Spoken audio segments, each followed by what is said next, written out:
UP में BJP की बड़ी जीत हुई है और इन बड़ी जीतों में से बहुत बड़ी जीत हासिल करने वाले जो नाम हैं उनमें ऊर्जा मंत्री श्रीकांत शर्मा जी भी हैं। श्रीकांत जी मेरे साथ हैं। सर, सबसे पहले आपको बहुत बहुत बधाई इस बड़ी जीत के लिए कि 1 लाख वोट से ज़्यादा आप जीते हैं। इस बार टर्म 2 में प्राथमिकताएं क्या होंगी? बिजली, पानी, सड़क, स्वास्थ्य और शिक्षा और सुरक्षा, ये विकास की धुरी है। डे वन से हमने इस पर काम किया, पूरी सरकार ने।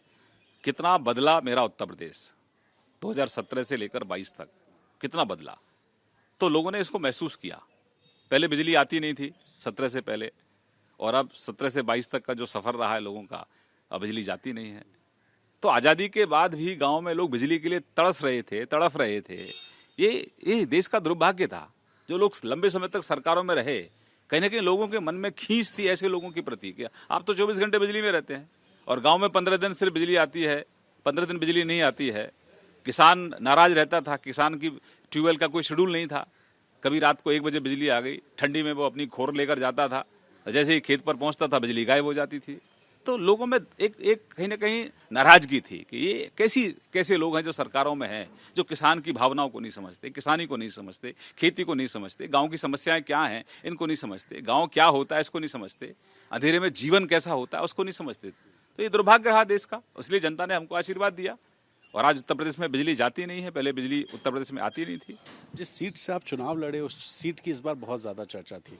मथुरा को लेकर के बयान आए, तो मथुरा का भविष्य क्या आप लोग बनाने वाले हैं, क्या प्लानिंग है? क्योंकि मथुरा को लेकर बड़े से बड़े नेताओं ने इस बार जिक्र किया। देखिए, दिव्य मथुरा भव्य मथुरा का हमारा संकल्प है। और 2017 से लेकर 22 तक देखें तो एक हमने दिव्य मथुरा और भव्य मथुरा का एक फाउंडेशन तैयार किया है। हमारी कोशिश रहती है कि ज़्यादा से ज़्यादा टूरिस्ट हमारे मथुरा में आए।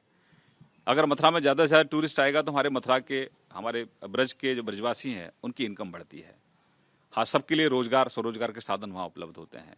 इसलिए हमने जो तीर्थयात्री आते हैं वहाँ उनको अधिक से अधिक हम सुविधाएं वहाँ दे पाएँ, उसके लिए हमने लगातार काम किया। सड़कों को हमने वहाँ ठीक किया। बांके बिहारी जाइए आप, अब तो चुनाव संपन्न हो गया है तो आप तो जा सकते हैं आराम से। और अब तो कोई, जब दिखाएंगे विजुअल्स तो उसमें कहीं कोई टोका टाकी भी नहीं होगी। आप जाएंगे आपको अच्छा लगेगा। चौड़ी सड़कें कर दी हैं हमने। बाकी बिहारी जी तक जाइए, बहुत अच्छा सुंदर बना दिया है। 24 घंटे हम लोग सफाई पर काम करते हैं। बिहारी जी तक पहुंचने वाली गलियों को बहुत अच्छा किया है। आप जाइए द्वारकाधीश जी का मंदिर, उसके पीछे वाली जो कुंज गलियां हैं उनको देखिए कितना अच्छा किया है। एक नारा चलता था ना कि अयोध्या काशी झांकी है, मथुरा की बाकी है। तो ये मथुरा जो बाकी है, एक क्या कॉरिडोर बनाने के लिए कहा जाता है या कुछ और इसकी प्लानिंग है? क्योंकि बाबा विश्वनाथ का कॉरिडोर बन गया, राम मंदिर बन रहा है, तो यहाँ भी कुछ अलग बनेगा? देखिए, हम लोग समग्र विकास पर काम करते हैं।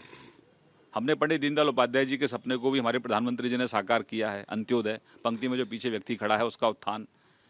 डॉक्टर श्यामा प्रसाद मुखर्जी जी का सपना था, एक देश में 2 विधान 2 निशान नहीं चलेंगे। आखिरकार 370 को समाप्त किया कश्मीर से। कश्मीर तो भारत का मुकुट है। आज देखिए कितना जगमगा रहा है कश्मीर। पाकिस्तान की राजनीति बंद हो गई। दिल्ली में बैठी कांग्रेस तिलमिला रही है। और जो परिवार कहीं ना कहीं बापती समझते थे कश्मीर को, आज वो कहाँ है? मुझे लगता है कि वो तो बंकरों में घुस गए हैं। वो हिम्मत नहीं कर पा रहे हैं जनता को फेस करने की। तो ये बदलाव है। वहीं दूसरी तरफ सांस्कृतिक राष्ट्रवाद हमारे मुख्य मुद्दे हैं। हम कोई ऐसी चीज नहीं करेज कर रहे हैं किसी को पता ना हो। पहले दिन से हमारा है, मैनिफेस्टो है, हमारा विचार है। जिस विचार को लेकर जनसंघ की स्थापना हुई थी उसमें हमारा सांस्कृतिक राष्ट्रवाद है। हम सनातनी है। 500 साल तक हम अपने मंदिर का इंतजार करते रहे अयोध्या के अंदर। आखिरकार कोर्ट का फैसला आया और दिव्य भव्य मंदिर बन रहा है। कुछ लोगों को हमारे प्रधानमंत्री जी ने काशी का मॉडल दिया है, जो इस देश की आलोचना अंतर्राष्ट्रीय मंचों पर करते हैं। देश के लोगों को भी दिया है, बुद्धिजीवियों को भी दिया है। और आने वाले समय में जो काशी का मॉडल है उसी तर्ज पर हमारे जो स्थान है, मथुरा है और पवित्र स्थान जितने भी हैं, हमारे भगवान कृष्ण का जो गर्भगृह है उसको, हमारे यहाँ और द्वारकाधीश जी का मंदिर है, हमारे यहाँ बांके बिहारी जी का मंदिर है, बलदेव में हमारे यहाँ दाऊ का मंदिर है, गोकुल है, महावन है, गिरिराज जी है, वृंदावन है, अपना बरसाना है, नंदगांव है। तो ये ब्रज 84 कोस का चौमुखी विकास उसी तर्ज पर हम लोग करेंगे। इसमें हमारी जो वैचारिक प्रतिबद्धता है वो भी पूरी होती है। और दूसरा, हम चाहते हैं कि ज़्यादा से ज़्यादा जब टूरिस्ट आएगा, जब यात्री आएगा, अभी यात्री आता है लेकिन सुविधाएं उसको नहीं मिलती थी, अब हम सुविधाएं देते हैं। तो जो यात्री पहले आता था और चला जाता था, अब वो यात्री रुकता है, रात को रुकता है और वृंदावन के साथ साथ मथुरा भ्रमण करता है। मथुरा के बाद फिर गोवर्धन परिक्रमा के लिए चला जाता है, फिर बरसाना नंदगांव के भी दर्शन करता है, फिर बलदेव भी चला जाता है। कम से कम 2 दिन अब तीर्थयात्री मथुरा में स्पेंड करता है। और हमारा लक्ष्य यही था कि ज़्यादा से ज़्यादा तीर्थयात्री आए। यमुना पर भी हम लोग काम कर रहे हैं। हम चाहते हैं कि तीर्थयात्री वहाँ 2-3 दिन रहे। उससे क्या है कि हमारे ब्रज की GDP इंप्रूव होगी। अर्थव्यवस्था हमारी अच्छी होगी, हमारे लोगों को रोजगार मिलेगा और उसका लाभ हमारे प्रदेश को मिलेगा, प्रदेश का लाभ हमारे देश को मिलेगा। चलते चलते एक सवाल सर, ये आपने विपक्ष की बात कही, ओम प्रकाश राजभर कह रहे हैं कि पहला फेज जब हुआ तभी उनको समझ में आ गया था कि वो चुनाव हार रहे हैं।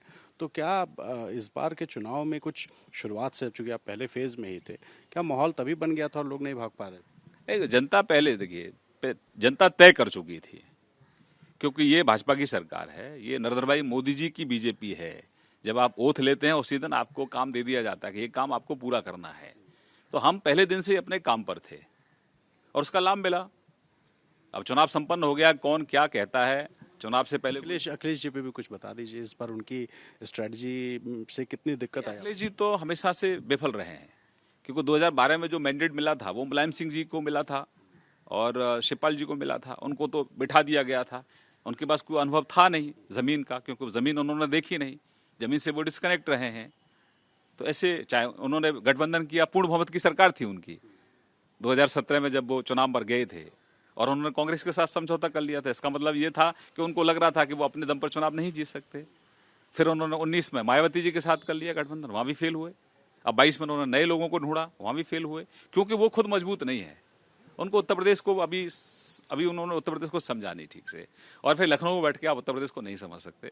ट्विटर पे आप बस ट्वीट करते रहें और ये उत्तर प्रदेश में नहीं चलता है। खैर, अब चुनाव हो गया है और मैं तो कहूँगा कि राहुल जी को और जयंत जी को, अखिलेश जी को ईश्वर खूब दीर्घायु दे और हमेशा स्वस्थ रहें, अच्छे रहें, ये मेरी शुभकामना है उनकी। सत्ता देने की शुभकामनाएं नहीं दें? नहीं, मैं कह रहा हूँ वो स्वस्थ रहें और दीर्घायु हों और ऐसे ही ट्वीट करते रहें हमारे बारे में। बहुत शुक्रिया। तो श्रीकांत शर्मा जी को सुन रहे थे, जिन्होंने कहा कि ये ट्विटर की राजनीति यूपी में नहीं चलेगी। पहले दिन से काम करने वाले लोगों को बीजेपी ने तैयार किया, ज़मीन पे काम किया गया, इसी वजह से जीत मिली है। और इस बार 2022 से 27 की सरकार में भी प्राथमिकता बिजली, सड़क, पानी जैसे मूलभूत मुद्दे ही होंगे। कैमरा पर्सन प्रेम सिंह के साथ रणवीर, एबीपी न्यूज़, लखनऊ।